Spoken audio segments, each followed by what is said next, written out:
Things look peaceful everywhere. We're just out. This is our regular ride that we do. Every week there's young guys that are in our program.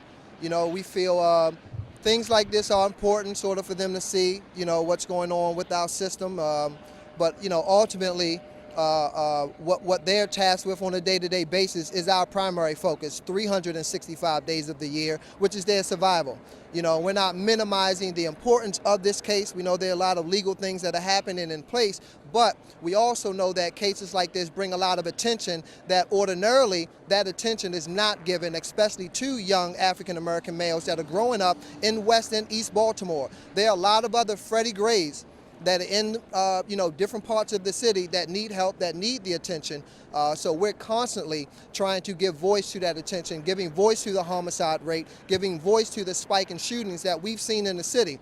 And we're at what, 327, 28 homicides. We feel that is very, very, very important, and it's not to be sort of underestimated or neglected when it comes to coverage or when it comes to just the attention. I mean, this is a show for some people, but what we're doing with our young guys is an everyday process. It's a reality for them, trying to survive, trying to go to school, trying to make something of themselves, trying to feel empowered, and that is very, very important so that we can prevent engagements between police officers and young African-American men, that are out in the streets. You have such an important voice in our city. What do you tell these young men about what today's developments mean? Well, to be honest, I mean, we've been cultivating these young guys for some time. We teach them about leadership. Again, that's a 365-day sort of process or remembrance of what we are teaching them. So regardless of whether there's a negative confrontation between a police officer or just another young person on the streets, we're teaching our young guys to think. We're teaching our young guys how to process things and to deal with things without emotion, and also how to deal with things without negative energy and emotion. So there's a lot of negativity out.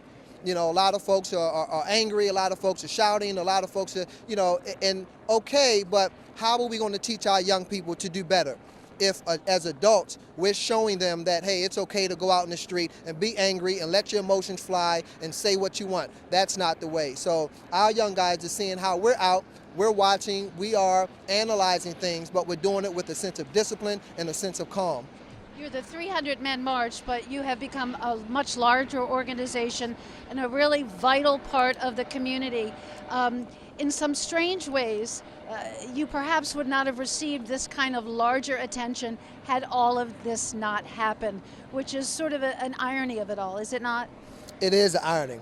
Again, especially when you have hundreds of young black men who are dying every day and nobody's giving them attention. So we'll use whatever attention we have or that we get to amplify, our single message, and that's we must stop killing each other. And it would be great if others in the city who do come to matters like this or do have voices on matters like this also give voice to the young black male victims, the young black male, even the suspects. We're losing lives of people who are being shot as well as the people who are doing the shooting. And if we had a large enough presence, a large enough force of intervention, then how many lives could we be saving on a day-to-day basis? Yes, the loss of Freddie Gray is tragic, it's devastating to the community, but so is each and every last murder of a young black person, or a person regardless, in Baltimore City.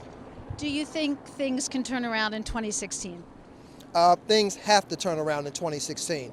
We cannot have a year of violence the way we've had this year. We have to do what's necessary in 2016, meaning more people have to come to the table, put up more resources, more time in order to turn Baltimore around. We have to. We cannot have the same type of year we've had this year next year. Munir Bahar, always good to see you and always good to talk to you. Thank you.